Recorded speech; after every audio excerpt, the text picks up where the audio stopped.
Nou hierdie geurende Thai mango slaai is een van daardie eenvoudige heerlike slaaie waarvan ek so baie hou.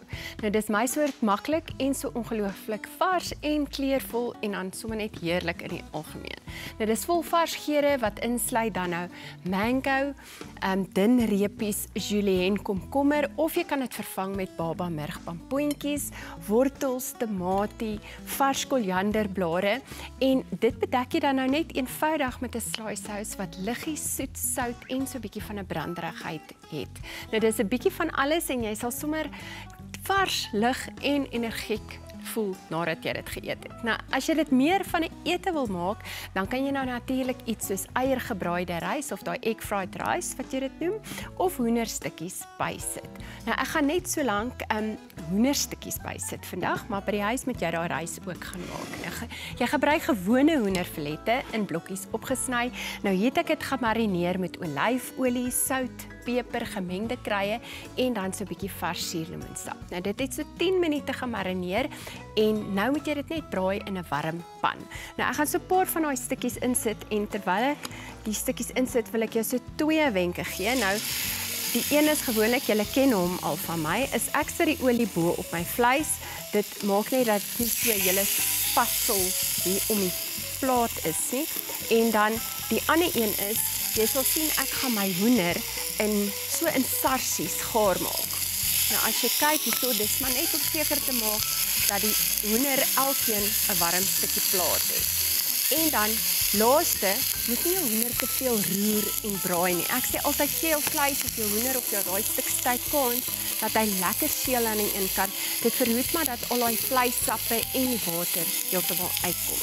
Nou jy kan natuurlik ook die mango vervang met papaja wat eintlik meer eg is aan die spesifieke oorspronklike Thaise slaai resep waar hulle groen papaja gebruik wat ek nou eintlik maar net vandag met mango vervang en dan gaan ek so ekstra stukkie pineappel ook daarby sit. Nou as ek terug is my hoender gaar en dan begin ek hierdie slaai aan mekaar sit en wys vir jou daai slaai sous.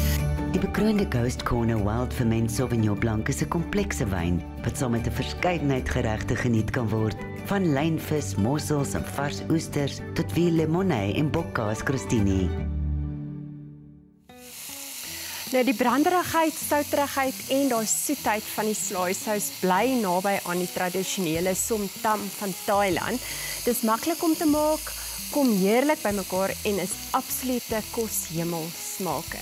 Nou die sousbestanddele is maklik, hulle is hier voor my, dis sojasous, bietjie lemmetjiesap of suurlemoensap, vars knoffel, sout, peper, rooi brandvlokkies en 'n bietjie suiker of jy kan eerder 'n knertsie heuning gebruik. Nou voor jy die sous by die slaai voeg, moet jy seker maak om dit goed te roer, net sodat die suiker lekker oplos voordat jy dit dan uitgooi. Dis hoekom ek verkies dat ek heuning gebruik want dit werk maar net die beste. Nou in 'n groot mengbak dan gooi ek al die slaai bestanddele en ek wil my sous eers oor al die bestanddele gooi dat dit lekker deurtrek en in hierdie bestanddele ingaan. Nou net die mango een kant en dit plaas ons saam met die hoender en daai neute saam laaste heel bo op. Nou ek het dit nou reeds gedoen om dit in die bak te sit. Jy kan sien hoe mooi is die slaaie bymekaar en nou al wat oorbly is dat ons hierdie slaaisous hierso oorgooi. So ek gaan dit gou-gou bymekaar gooi dat ons dit net kan doen. Oorgooi so teen die tyd wat my hoender reg is en gaar is, dan is alles reg vir opdiening. So jy kan vars brandrussie ook gebruik, maar ek het sommer hierso die gedroogde een, hy werk net so goed. En dan kan jy so nou net die knertsie uitdrup net daarin. Soos ek wil nou al my kragte hier gebruik. Ek sal nou nog die ander bietjie bysit vars oor. Jy sien, hy maak 'n heerlike sousie en die kleur swart van die soja gaan hom darm nie te donker maak nie. So al wat jy nou kan doen is net hierdie oorgooi en dan gaan ons dit lekker meng. Nou die hoender is ook amper gereed en die laaste 2 bestanddele soos ek reeds genoem het wat dan nou bo-op kom is daai mango en die krakerige cashewnete of cashewneute. Nou jy kan selfs grondboontjies gebruik, maar as ek terug is, dan doen ons daai laaste stappe.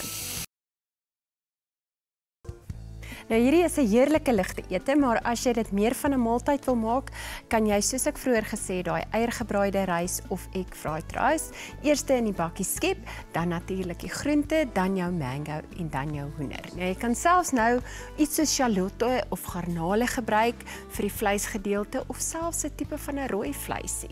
Nou ek skep gou die hoender en die mango ook in my opdien bakkie en iets wat ek net vir jou wil bysê, so as jy daar slaaisoos ingegooi het, is dit belangrik om jou slaai sommer dan dadelik te bedien, want as hy dan nou in die slaaisous gaan lê, omdat dit dun julienne reepies is, gaan dit baie maklik pap raak. Nou kom ons skep op, die sous het heerlik deurtrek, ek skep so 1 skepie van hierdie in, en dan maak seker, dat jy van hierdie tamatie, en jy het van die pineappel ook in, en dan, nou jy kan dan besluit of jy kan die hoender aan die kant so skep, ek het so klein gapinkie daar gelos, of jy kan dit sommer so bo op skep. Alhoewel ek het nou nog aan die kant skep is, want hy is nog so klein bietjie warm. So daar is die hoender aan die kant, en dan kan jy nou net van hierdie mango stukkies bo op sit. Myne val nou hier om. Sien, ek kan nie met 'n vurk werk nie, ek moet met my hand werk. Jo, nou gly dit. So laaste, net vir die mooiheid, nog 'n groen blaar, en daar so is 'n lemmetjie skyfie. Nou onthou, as jy nie van een van hierdie groentesoorte geniet, of van hulle hou nie, gebruik 'n ander soort een. Nou, as 'n plaasvervanger, soos byvoorbeeld 'n rooi geel of 'n groen sitrussie, kan ook lekker in hierdie slaai werk. Nou, ek dink die bord lyk vrolik, trek mense aandag op die tafel en gaan beslis heerlik en kraakvars smaak. Nou probeer dit gerus, die resep is op die webblad,